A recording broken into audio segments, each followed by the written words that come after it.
Direction les États-Unis, à présent, ils se rendent coup pour coup, on peut le dire. Kamala Harris qui a durci le ton mercredi dernier, dénonçant la menace que représente son rival républicain Donald Trump. Selon elle, qu'elle accuse d'être de plus en plus déséquilibré et de rechercher le pouvoir absolu. À moins d'une semaine de cette élection américaine scrutée par le monde entier, l'ex-président aurait dit en effet que Adolf Hitler, l'ancien dictateur nazi, avait fait de bonnes choses. J'ai besoin du genre de général que Hitler avait, aurait-il aussi déclaré Donald Trump.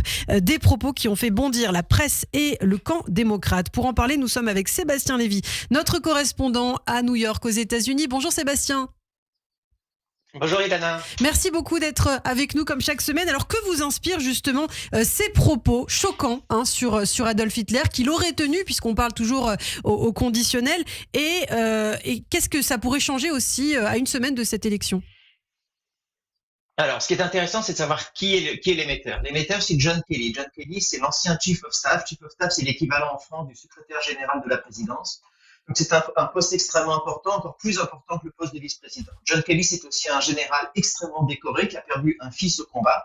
Donc, c'est quelqu'un dont la crédibilité ne peut pas être attaquée. C'est aussi quelqu'un qui a refusé pendant des années de parler contre Donald Trump, malgré beaucoup d'appels de la presse qui lui demandaient d'intervenir et de dire ce qu'il pensait de Donald Trump. Il s'y est refusé. Devant la proximité de l'élection, devant le fait que cette élection est extrêmement proche dans les sondages, il a décidé de parler, il a de casser son silence, il a décidé de tenir des propos extrêmement durs. Donc, je pense qu'en termes de crédibilité, cet homme est inattaquable. Donc, ce qu'il a dit, je pense que ça reflète son inquiétude et son horreur en fait devant un certain nombre de propos qui avaient été tenus par Donald Trump. Ça n'est pas la première personne qui dit que Trump a dit ça, donc je pense qu'on peut le croire, hélas. Ce que ça peut changer, deuxième partie de votre question, c'est assez peu... sans doute assez peu de choses. Le débat américain est extrêmement polarisé. Beaucoup de gens aujourd'hui ont d'ores et déjà leur image de Donald Trump. Ce que ça peut changer, c'est peu probable. Il est également possible que les propos qui ont été tenus hier lors du meeting auquel vous avez fait allusion, étaient des propos extrêmement durs et assez horribles parfois au meeting de Madison Square Garden. C'est peu probable que ça fasse bouger l'élection. Chacun aujourd'hui est en train vraiment de mobiliser son camp, plus que d'appeler au camp en face. Alors, il y a des petites coupures, Sébastien, si vous pouvez peut-être vous rapprocher de votre ordinateur, puisque je le rappelle, pour ceux qui nous écoutent à la radio, vous êtes aussi en visio sur notre chaîne YouTube. Alors, effectivement, on parle de Donald Trump, des propos aussi de Kamala Harris à retenir ce week-end, la vice-présidente candidate à la Maison-Blanche, qui s'est engagée, elle, à protéger les Juifs. Alors, on est vraiment sur deux salles, deux ambiances, Sébastien. Alors, le contraste est extrêmement net. Je ne sais pas si vous m'entendez mieux là maintenant. Oui, on vous entend mieux. Merci beaucoup.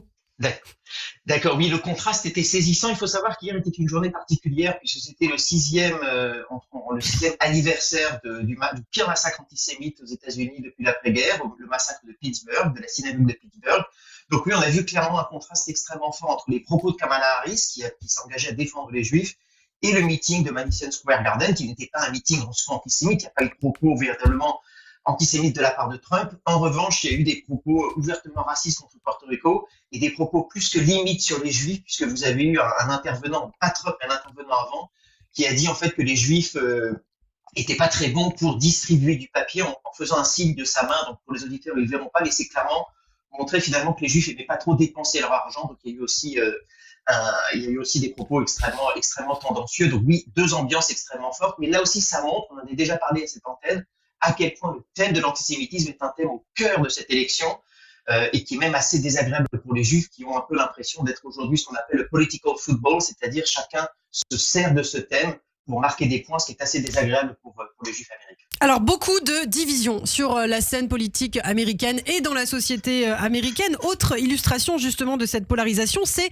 la Cour suprême. La Cour suprême, Sébastien, c'est une institution quand même qui est centrale dans la démocratie aux États-Unis. Est-ce que vous pouvez un petit peu nous expliquer ?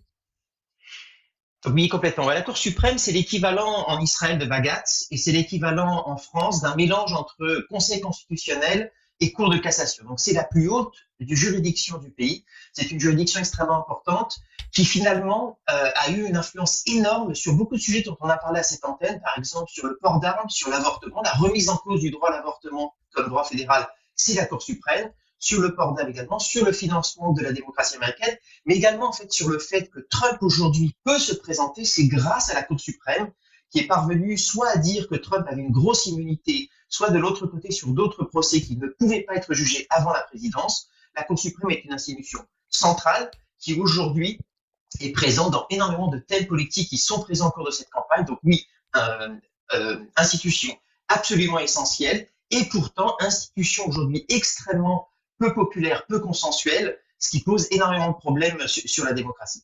Et la Cour suprême qui subit, on peut le dire, qui est victime quand même d'une perte de légitimité aussi dans la société américaine. Hein. Exactement. Donc je l'ai dit, il y a eu des décisions extrêmement importantes, extrêmement fortes. Ce qui se passe avec la Cour suprême, c'est que les juges ne sont pas nommés comme en France ou en Israël par une autorité. C'est une dénomination politique. Qui le nomme? C'est le président et confirmé ensuite par le Sénat. Il faut savoir que 5 des 9 juges de la Cour suprême actuelle ont été nommés par des présidents qui n'ont pas été élus au suffrage populaire, la majorité du suffrage populaire, que ce soit George W. Bush pour 2 juges et Donald Trump pour 3 juges, c'est-à-dire que la majorité aujourd'hui des juges de la Cour suprême ne sont pas le fruit du suffrage populaire américain, confirmé par un Sénat qui n'est pas une institution démocratique, puisque vous avez 2 sénateurs par État, peu importe la taille de l'État.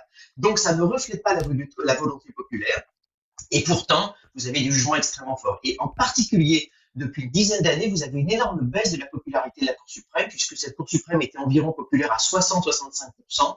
Aujourd'hui, c'est plutôt 40%.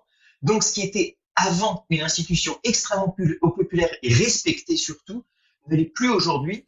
Et donc, vous avez aujourd'hui une situation où le Congrès n'est pas une institution populaire, la présidence n'est pas une institution populaire, les médias également ne sont pas respectés, n'ont pas une grande popularité aux États-Unis. Vous n'avez aujourd'hui aucune institution aux États-Unis qui soit véritablement respectée par les 2 camps. Et c'est extrêmement problématique. On l'a vu dans ce dont on a discuté. Vous avez aujourd'hui une Amérique très polarisée, avec des arguments très très durs. On parle également de guerre civile.